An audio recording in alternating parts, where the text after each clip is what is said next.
Assalamualaikum warahmatullahi wabarakatuh. Perkenalkan, saya Muhammad Maskur Afandi, Prodi PAI semester 2 kelas B. Untuk memenuhi tugas kuliah Bahasa Indonesia, dosen Ustazah Herawati. Di sini akan saya menjelaskan tentang peran strategi karya ilmiah. Ada beberapa macam. Yang pertama itu buku. Nah, buku ini ada beberapa macam pula. Ada buku ajar, ada buku referensi, ada buku monograf. Buku ajar, buku yang sesuai dengan bidang tertentu biasanya, dan dicetak sesuai dengan kurikulum pendidikan tersebut, dan juga ada ISBN-nya. Ada juga buku referensi, yang mana buku itu ditulis oleh dosen sesuai dengan bidang tertentu. Ada juga buku monograf, yang mana buku tersebut tidak sesuai dengan RPS. Ada juga buku populer.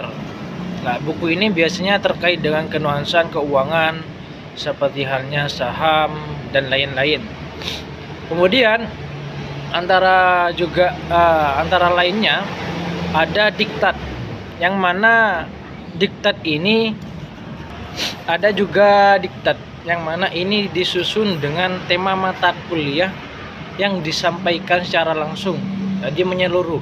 Jadi diktat ini ada perinciannya, yaitu dinamakan modul. Modul itu lebih spesifik kepada salah satu bab tertentu, contohnya hanya munakahat saja. Tapi kalau diktat itu menyeluruh.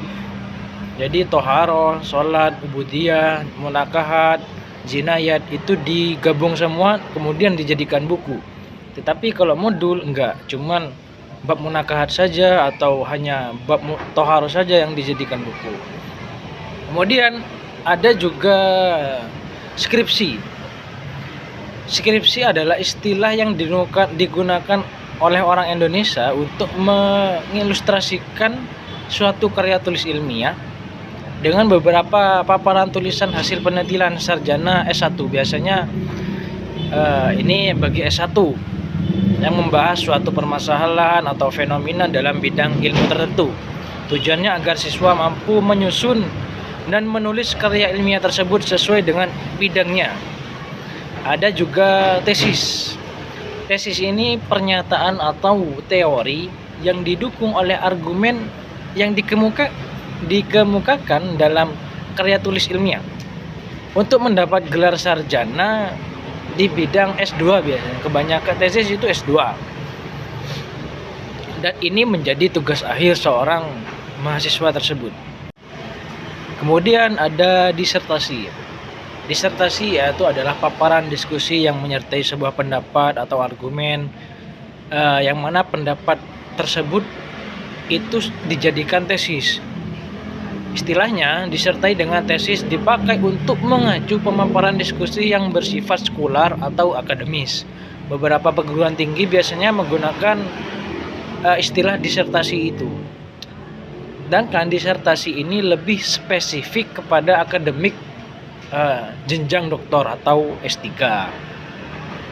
Kemudian antara lain dalam bidang peran karya tulis ilmiah itu ada juga artikel ilmiah populer, yaitu tulisan ilmiah yang dipublikasikan di media massa seperti halnya koran, majalah, tabloid atau lain sebagainya. Istilah populer dalam karya ilmiah ini mengartikan bahwa tulisan tersebut mengacu pada kompetensi massa sebagai sasarannya. Karya ilmiah populer ditulis dengan bahasa yang populer sehingga pembaca familiar dengan bahasa tersebut. Kemudian ada juga makalah. Makalah adalah sebuah karya tulis ilmiah yang membahas tentang suatu topik tertentu yang tercakup dalam ruang lingkup pengetahuan. Sebuah makalah yang mempunyai sistematis yang menjadi 4, yaitu ada pendahuluan, ada studi pustaka, ada pembahasan, dan kesimpulan dan penutup. Cukup sekian dari saya, kurang lebihnya mohon maaf, mungkin bisa bermanfaat. Kurang lebihnya assalamualaikum warahmatullahi wabarakatuh.